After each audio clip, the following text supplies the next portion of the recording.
Queridos amigos, les quiero presentar a Alejandro Gaona Olmos.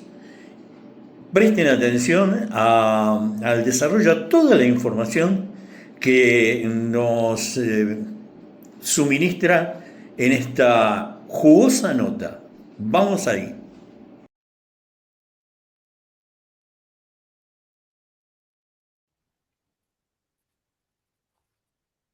Aquí estamos comenzando la mañana de todo un poco y estamos en comunicación con Alejandro Gaona Olmos. Buen día, Alejandro, ¿cómo estás? ¿Qué tal, Rubén? Un gusto estar con vos de nuevo, como siempre. Igualmente, y bueno, el presidente de la Nación habló ayer con unas medidas que vos me decís, primero no sé si son constitucionales, ¿no? Y segundo, le vamos a preguntar a Barcesat si son constitucionales o no. Pero segundo, blindar para el próximo gobierno que venga, dejarlo sin resortes y dejar la economía en manos de las corporaciones. ¿Sabés lo que pasa? Milei, cuando asumió el gobierno, dijo claramente que él venía a destruir al Estado. Y destruir al Estado significa destruir las instituciones del Estado. El Banco Central, que originalmente fue materia de cierta exigencia cuando se firmó el pacto Roca-Runciman en 1935, cuando vino el peronismo, cambió el paradigma del banco ese, que estaba manejado por bancos extranjeros, y el Banco Central pasó a controlar todo el sistema financiero. Por supuesto, cayó Perón, se volvió a lo de antes, hasta que de nuevo en 1973 se volvió a controlar el sistema, porque lamentablemente, más allá de los discursos y lo que se dice, el poder financiero, si no tiene límites y no es controlado, va a hacer lo que quiere, que es lo que hizo durante la dictadura militar. Ahora, ¿qué pretende Milei? Milei lo que pretende es que el Banco Central quede reducido a su mínima expresión, nada más que defender la moneda. Ahora, si hay una catástrofe, si hay alguna nueva pandemia, si pasa algo extraordinario, ¿cómo vas a limitar al banco a que no emita cuando a veces es necesario que emita dinero para pagar una serie de obligaciones que son necesarias? Y respecto al aspecto constitucional, así como mi ley va a ser supuestamente, si sale, dictar una ley, esa ley puede ser cambiada por otra. Es decir, una ley cambia a otra sin ningún problema. Y estas salvaguardas que pretende poner mi ley realmente son, diría, irrelevantes porque, te voy a poner un ejemplo. Este Banco Central, que supuestamente mi ley demoniza, es el Banco Central que tuvo Mauricio Macri y que gobernó durante sus años sin ningún problema. Es decir, no es que es una cosa así extraordinaria que es necesaria para esta política. Ahora, lo que pasa que, y eso es lo preocupante de este señor que Villarroel acaba de decir de todo de él, ¿no? Su vicepresidenta, que algo lo conoce, que esto es una especie de combo. ¿Por qué digo que es un combo? Porque, por un lado, tenés la ley nueva de sociedades anónimas que quieren aprobar para que cualquier conflicto societario sea dirimido en el exterior, en los Estados Unidos, en Londres, en Alemania, donde sea.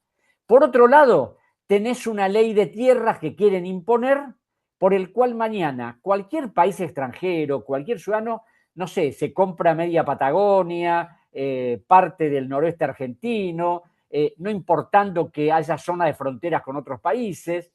Y también está la ley de inocencia fiscal para que los narcos, los lavadores, vengan acá, hagan las inversiones que quieran, se apoderen de lo que Que ya están quieran, operando.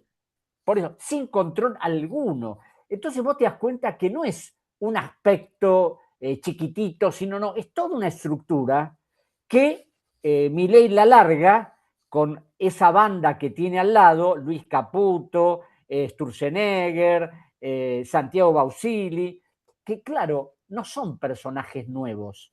ya los conocemos.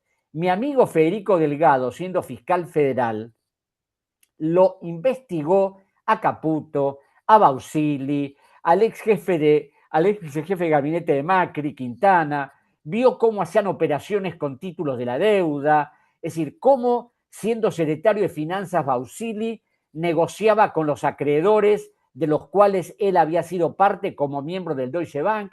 Pero claro, parece que esto no le importa a nadie, como a nadie le importa el fenómeno de la deuda, que sigue siendo el gran condicionante económico. ¿Y por qué digo que no le importa a nadie? Porque vos abrís todos los diarios, yo los abro a las 6 de la mañana, ¿y qué ves?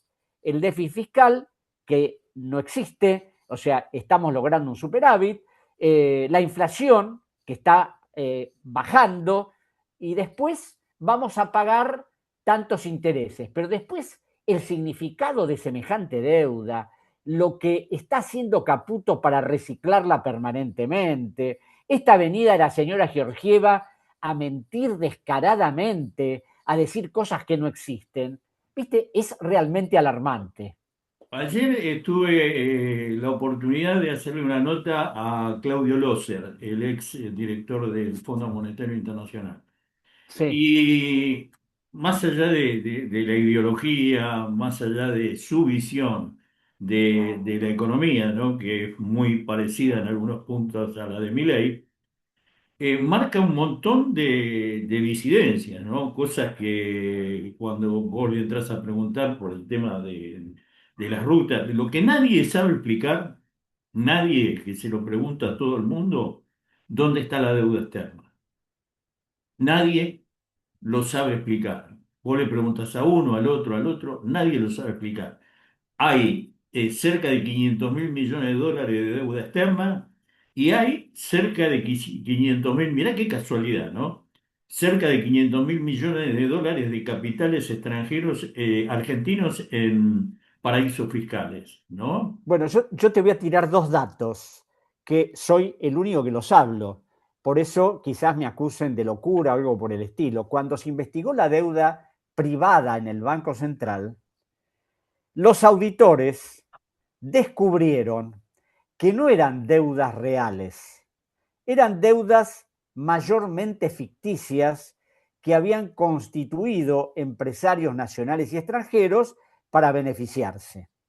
Esa deuda, según informó el Banco Central al Juzgado Federal número 2, en el año 1984 era de 23 mil millones de dólares.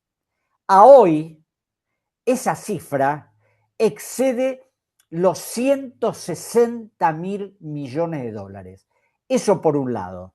Por otro lado, otra de las cosas que soy el único que la dice, cuando Roque Fernández, que iba a ser presidente del Banco Central, hizo unas declaraciones en una reunión de la Asociación de Bancos diciendo que el Banco Central había perdido entre el 80 y el 90 alrededor de 65 mil millones de dólares.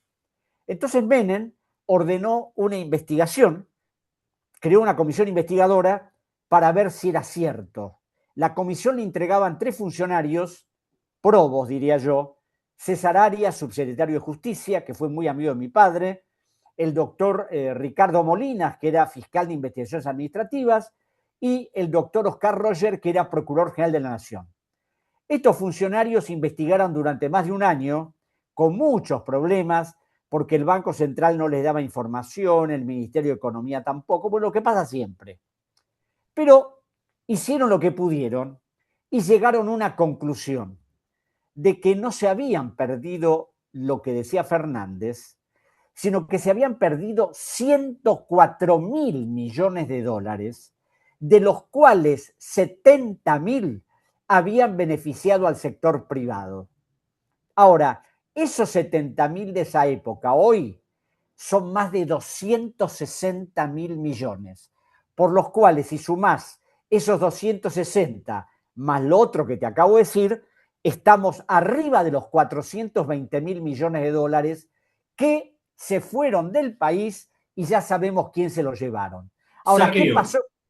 ¿qué pasó con esa investigación? Desapareció, la tiraron a la basura porque Menem habrá dicho no, esto mejor que no se conozca porque es un escándalo, y mi amigo, el fiscal Delgado, a través de una serie de búsquedas, consiguió que el juzgado federal número 2 librara oficios, a ver quién tenía una copia, y consiguió una copia, yo tengo una copia de esa investigación, y ahí podés ver cómo se manejan los privados, que viven haciendo lobby, viven criticando al Estado, pero cuando pueden rapiñarlo, por supuesto, lo hacen sin que les tiemble la mano. Ahora lo que uno ve, ¿no? Que más allá de todo, vamos viendo que hay un saqueo constante, como decías vos recién, los mismos personajes, ¿no? Que se vienen repitiendo, hay algunos nuevos, pero la mayoría vienen casi hasta de árbol genealógico, ¿no? Vienen de familia, ¿no? De saqueadores del país. Y lo que a mí me preocupa es el consenso que hay o cómo han cerrado el círculo con el Poder Judicial, con la política. Ahora vos calculá, estamos hablando de miles de millones de dólares. Entonces vienen estos tipos que han hecho un desastre con 1, 2 millones de dólares y se compran 20 diputados. Y lo vemos, es escandaloso lo que está pasando. Y están cubiertos por un poder judicial que mira para otro lado, ¿no? Entonces vos me decís, estamos pasando una situación complicadísima. Se está desguazando el país. Bueno, el presidente de la Nación se hizo desaparecer todo el oro del Banco Central. Y no, nadie le da explicaciones, y ni nadie le pide explicación.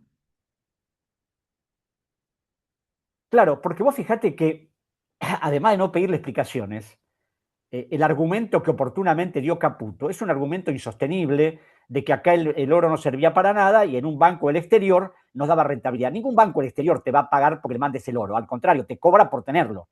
Entonces, el oro lo mandaron por dos cosas, o para garantizar un préstamo, que no sabemos qué tipo de préstamo es, o para venderlo. Total, como ellos creen que tienen una impunidad y que nunca los van a tocar, pues La tiene. como bien decís, tenemos un poder judicial que no actúa, que actúa contra el chiquitaje o que es maniobrado por operaciones políticas. Y a todo este conjunto, poder judicial que no actúa, poder legislativo que es presionado, que en algunos casos es comprado, el caso de Cuader es un claro ejemplo, Claro. además de otros senadores y diputados que se fueron del Congreso a ocupar un cargo oficial en algún lado, a esto se suma también un poder extranjero que es el Fondo Monetario Internacional, que respalda todo esto. En el 2018, cuando Macri estaba naufragando, a pesar de que los técnicos decían en sus informes que la deuda argentina no era sustentable, que no se iba a poder pagar, y hay documentos de Caputo, uno de ellos cuando emitió el bono a 100 años, donde hablaba de la dificultad de pagar la deuda, y a pesar de eso le tiraron primero 50.000 millones y después 7.100 millones más. ¿Por qué? Porque Trump era amigo de Macri y quería sostenerlo. Después pasó lo que sabemos y ahora, el año pasado, también cuando Milei naufragaba, Trump le tiró a través del fondo 20.000 millones de dólares más. Y después, por supuesto, en las elecciones de medio término, un swap de 20.000. Ahora, viene la señora Georgieva y pareciera que todos se someten a lo que ella dice, la miran con admiración mientras habla, ningún periodista serio le repregunta cosas que son fundamentales y miente descaradamente. ¿Por qué digo que miente descaradamente? Primero, porque te dice que con mi ley la pobreza bajó del 50 al 20, Mentira cosa, total. cosa que es un disparate porque cuando llegó mi ley, más allá de la locura de la devaluación, que sí aumentó la pobreza por su devaluación, la pobreza era del 40 a 41% y ahora es más del 30%, por un lado. Por otro lado, hablando de que bueno, que sí, que hay dificultades, pero que vamos a salir, porque cuando uno trabaja a través de determinados planes, y puso como ejemplo a su país, Bulgaria. Ahora, cualquier persona sabe que Bulgaria perdió 3 millones de personas de su población, disminuyó de 9 a 6 porque se empezaron a ir ante los salvajes ajustes y lo que hacía el Fondo Monetario en Bulgaria. Y hoy, año 2026, es uno de los países con más índice de pobreza y mayor nivel de desigualdad de la Unión Europea. Entonces, ¿qué pretende la ciudad Georgieva? ¿Que nos convertamos en Bulgaria? Y claro, nadie sabe. Acá otro de los temas que a mí me preocupa de los periodistas, que no es tu caso y otros que conozco, es no repreguntan, no los ponen en evidencia, no dicen, explícame, señor Caputo, ¿es verdad que usted que dice que traigamos los dólares del colchón, Y lo usted tienen afuera. sigue teniendo su plata afuera? Bausili lo mismo, Sturzenegger lo mismo, todo el equipo económico tiene su dinero en el exterior. Ahora, ¿por qué no confían en ellos mismos, acaso? ¿O son operaciones oscuras que no pueden declarar y por eso la plata la tienen fuera?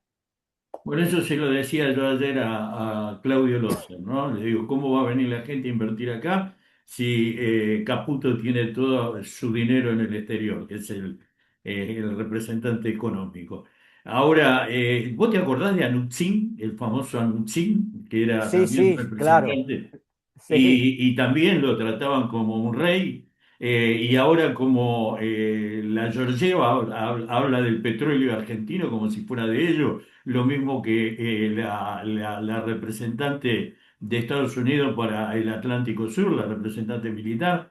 claro. Eh, sí, Lo que pasa, Rubén, es que la llevaron a Georgieva, vaca muerta, para que vea que va a tener garantizado el pago de los intereses de la deuda. Porque el mentiroso de Caputo, que dice que la deuda no aumentó, cuando uno va al Ministerio de Economía, ahí se da cuenta no solo cómo aumentó, sino en lo que hace al Fondo Monetario, una deuda de 40.000 millones que dejó Alberto Fernández se ha convertido ahora en 59.000 millones. El año que viene hay que pagarle al fondo solamente 7.500 millones de dólares. Además de que hay que pagar globalmente 32.000 millones de dólares el año que viene. ¿Y cómo puede funcionar un país cuando todos sus recursos están destinados a pagar deuda? Ayer me preguntaban qué había en la ley de presupuesto del 2026. Le dije, mirá, ese es un ejemplo, es un símbolo de lo que el gobierno tiene respecto a la salud, a la educación. En la ley de presupuesto 2026 que fue aprobada, hay destinados 960.000 o 980.000 millones de pesos para salud. Hay 860.000 millones para educación. Hay 11.000 millones para ciencia y tecnología. Y hay 14 billones de pesos para pago de intereses de la deuda. ya, ya. Para salud y Eh, educación, millones. Para pagar intereses de la deuda, billones. Entonces, claro, y no hablemos esto no se... de jubilaciones también, ¿no? Porque No, acá no, lo que pasa que todo este superávit fiscal que se ha logrado pulverizando jubilaciones, salarios, el salario en los últimos 2 años ha bajado casi un 30%. Hay 26.000 empresas que han desaparecido. El consumo sigue cayendo y eso son realidades. Pero claro, ¿con quién se reúne Georgieva en esa comida que tuvo hace 3 días? Con los representantes de los bancos, de las grandes empresas, pero no con la gente que tendría que ver para darse una cuenta de la realidad argentina. Alejandro, tampoco les importa, o sea, ellos Es saben, cierto, realmente en el fondo saben lo que está pasando, tienen institutos para investigar, saben todo lo que está pasando. Hay una política deliberada para hacer esto, para beneficiar a las corporaciones, que son de ellos, para llevarse el petróleo, llevarse los minerales a precio vil o prácticamente gratis ahora con el rig y con el super rig y con todas esas cosas. Lo preocupante, según mi punto de vista, es la política argentina que está haciendo, ¿no? O sea, nada, nada, nada. nada. Están, Hay muchos discursos en el Congreso, porque yo los veo a veces a los senadores y a los diputados, hay muchos discursos y hay una enorme complicidad con el gobierno en aprobarle un conjunto de normas. Los Y jueces. salvo, y salvo excepciones, porque las hay, que de legisladores que tienen plena conciencia de lo que son, hay otros donde, claro, vos fijate que un gobierno que asumió con una cantidad escuálida de legisladores, en este momento tiene un montón, y además de tener un montón, tiene el apoyo de la Unión Cívica Radical, el apoyo del PRO, de los gobiernos provinciales, y a mí me llama la atención el grado de indignidad de gobernadores peronistas que negocian cualquier cosa con Milei. Pero perdón, ¿son peronistas de qué? ¿De ¿Saben lo qué? que era, saben lo que instrumentó Perón en la Argentina? ¿Saben cuál era su concepto de lo que era la justicia social, de lo que era la redistribución de la riqueza? Parece que no. Y además, como Milei, por supuesto, sabe cómo apretarlos a través de los fondos que le manda o que no le manda, por eso ahora acaba de mandar 400.000 millones de pesos a Yayora, porque claro, es la manera de decirle, bueno, viejo, si no votás lo que yo quiero, te corto el chorro. Entonces, por decreto, porque cuando ve que un proyecto de ley puede tener problemas, emite un decreto de necesidad de urgencia y después el Congreso no lo trata o lo avala, como pasó con el acuerdo con el Fondo Monetario, Sí, que o como con había una ley, el decretazo que se mandó de entrada, ¿no? claro, como había una ley que impedía celebrar un acuerdo con el fondo sin pasar por el Congreso, dijo, bueno, no, mando un decreto donde digo, voy a pedirle tanta plata a tantos años de plazo y se acabó. Y como tiene un decreto, como vos decís, el decretazo, el 7023, que le permite seguir haciendo lo que quiera, y claro, yo decía, no hay un fiscal digno que lo denuncie, no hay un juez que llame a declarar por el tema de Libra, que fue un negocio escandaloso. Es Bueno, posible que lo de... le acordaron Sí. transversalmente, le acordaron todos los jueces, ¿no? O sea, todo esto, 50, 40 y pico que nombraron últimamente, que ya lo ve como lo premian a uno, lo premian al otro. O sea, se están haciendo una cobertura judicial in eternum si no cambia la cosa, ¿no? No, no, y además, indudablemente, el nuevo ministro de Justicia ha venido para eso. Y hay ejemplos, porque yo creo que los ejemplos siempre son válidos, ¿no? Para no hablar en el aspecto teórico. Vos fijate que hay un juez, Marcelo Martínez de Giorgi, que tiene causas importantes y que su mujer acaba de ser designada jueza porque el gobierno y el Senado aprobó su pliego. Yo no voy a poner en tela de juicio las capacidades que tenga la jueza, pero me llama la atención que precisamente es una jueza que es la mujer de un juez que no solo maneja cosas respecto al gobierno, sino que tiene una trayectoria discutible. ¿Y por qué tiene una trayectoria discutible? Yo no sé si vos te acordás del famoso caso de Time Warp, esos chicos que murieron una fuesta electrónica en Costa Salguero, creo. Mm. Bueno, ese hecho fue investigado por el doctor Federico Delgado, que era fiscal federal, y por el juez Casanelo, y lo imputaron penalmente y Delgado lo mandó a prisión a Víctor Stinfale, abogado de narcos, de delincuentes varios, etcétera. Bueno, Stinfale dijo una vez en un programa, me lo voy a llevar puesto a Delgado.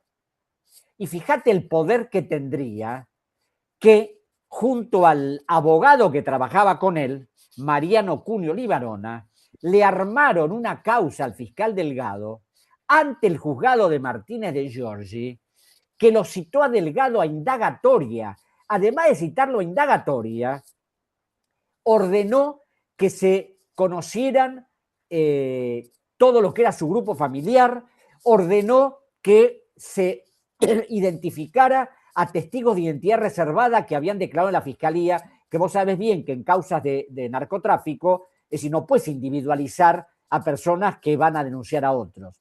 Bueno, Delgado tardó años en liberarse de ese juicio inicuo. Pino Solana siendo senador de la Nación y yo presentamos una denuncia contra Martínez Giorgi en el Consejo de la Magistratura relatando lo que hacía Martínez Giorgi. Y bueno, hoy es uno de los jueces favoritos del gobierno, junto con otros, por supuesto. Y por otra parte, cuando vos recién hablás de la justicia, yo me acordaba, ¿cómo es posible que jueces que en un examen salen en el número 17, 18, 21, después a través de una charlita los pongan en el número 2 o 3 para que el Senado después los apruebe? Indudablemente es toda una mafia para tratar de tener al Poder Judicial sometido también y poder seguir haciendo lo que quieran. Ya cuando Cristina quiso meter un poco la mano ahí en la justicia con respecto al Consejo de la Magistratura y alguna cosa más, le declararon inconstitucional, ¿no? La Corte Suprema. O sea, están blindando su poder discrecional, ¿no? No, claro, además, esto que vos hablás de Cristina es un ejemplo. ¿Y por qué digo que es un ejemplo?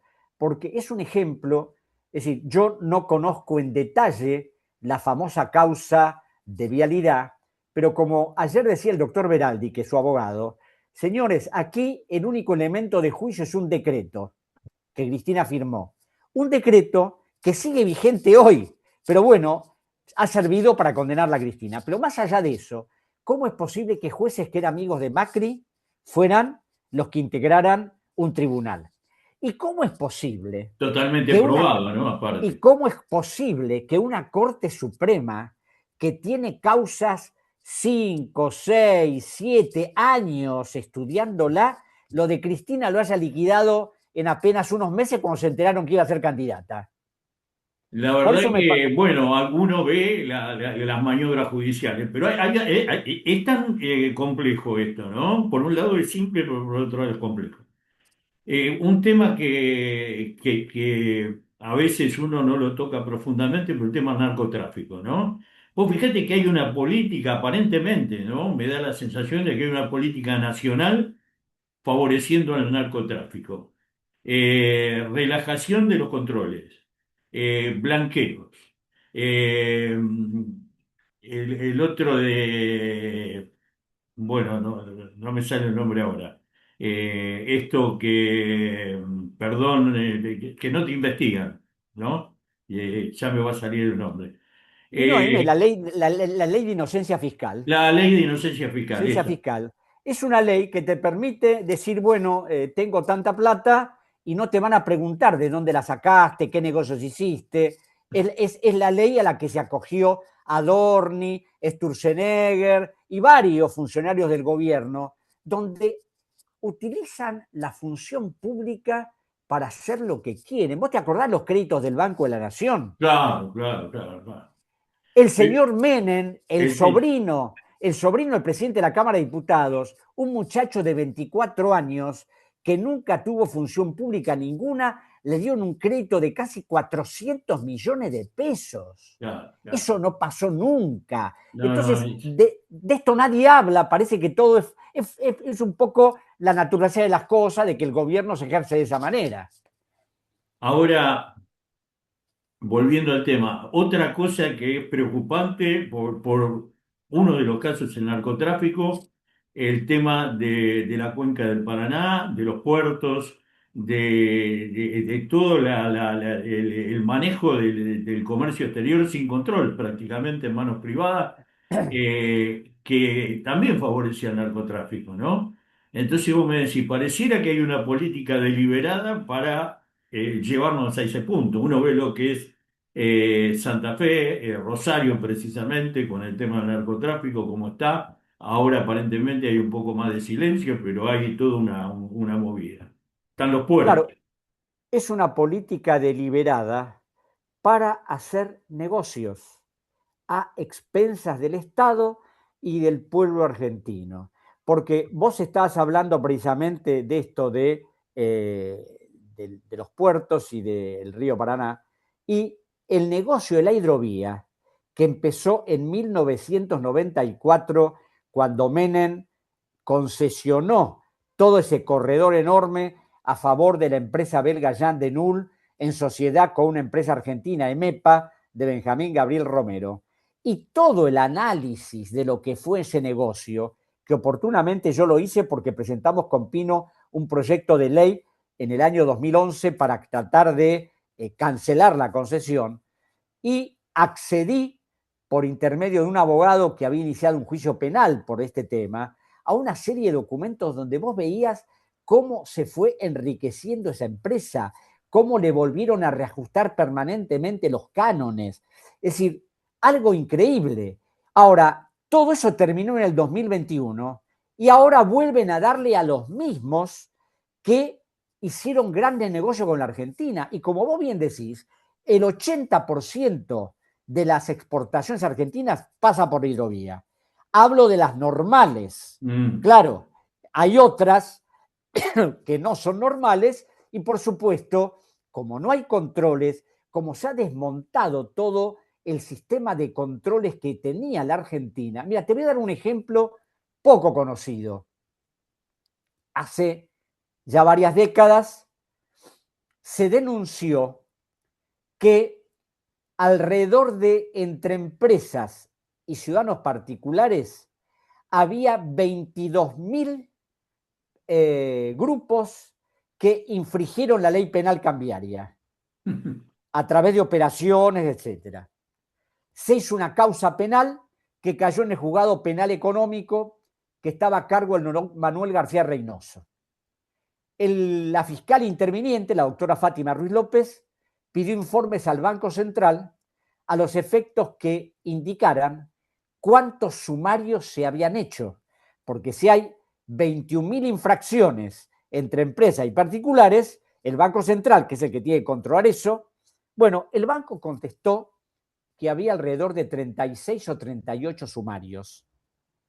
Y la fiscal pensó que le estaban tomando el pelo, porque oíme, ante semejante cantidad de maniobras, y claro, el juez llegó a la conclusión, primero dictó una resolución diciendo que estaban incursos en todo esto un montón de funcionarios que eran pasibles de las, de las sanciones que impone el Código Penal, y como esto tenía que ver con el endeudamiento externo, lo mandó al juzgado federal número 2 excusándose. Pero en la resolución donde se excusa, habla, esto pasa porque en la Argentina se desmontaron todos los controles, entonces pasa cualquier cosa, especialmente a los que tienen el poder y manejan enormes cantidades de dinero. Saquean a discreción y con impunidad. Ahora, vos cuando hablás Hay años incluso de gobiernos populares donde se mantuvieron un montón de cosas, ¿no? Yo creo que hay que revisar. Estaba hablando hace un par de días con Jorge Glachir y presenta un plan de 20 puntos, ¿no? Donde hay, bueno, muchas de las cosas que hablamos. Yo creo que hay que empezar a buscar una forma de que esto hay que solucionarlo porque si no desaparecemos como país. Vamos rumbo, lamentablemente no quiero ser alarmista, pero vamos rumbo a la disolución del país, de una u otra forma. Si esto no ¿Sabes lo, cambia, ¿Sabes lo que pasa? Vamos rumbo a convertir a la Argentina en lo que se llamaba en una época una republiqueta bananera una sometida colonia. sometida a otros poderes. Y en el caso, en este momento, donde Milei se humilla y se somete al presidente de Estados Unidos en todo lo que hace, y se puede esperar cualquier cosa. Por otra parte, cuando vos hablás de las responsabilidades de otros gobiernos, es algo que yo permanentemente planteo. ¿Cómo es posible que en el 2026 tengamos normas legales importantes como la ley de entidades financieras, la Ya. ley de inversiones extranjeras, la propia Carta Orgánica del Banco Central, que antes de ser modificada, son leyes que llevan la firma del dictador Videla, leyes que nadie quiso cambiar y que ratificaron en el 2013 y en 2014? A esto se suma, a todo este conjunto de cosas, que tenemos un código procesal que lo cambió la dictadura para que nos puedan ejecutar en el exterior, prorrogando la jurisdicción a favor de jueces extranjeros, y en todos los contratos que celebra la Argentina de emisión de deuda, los contratos con Chevron por vaca muerta y con otras empresas, siempre nos sometemos a los jueces del exterior. Y a esto se suma también que en la época de Menem nos adherimos al convenio de Washington por el que se creó el CIADI. Entonces, cualquier problema con una empresa, vamos al CIADI y hay 3 árbitros que generalmente son abogados que en determinado momento han representado a grupos empresarios, te dicen quién tiene razón. En el 70 o 80% de los casos, siempre le dan la razón a los inversores y no al Estado.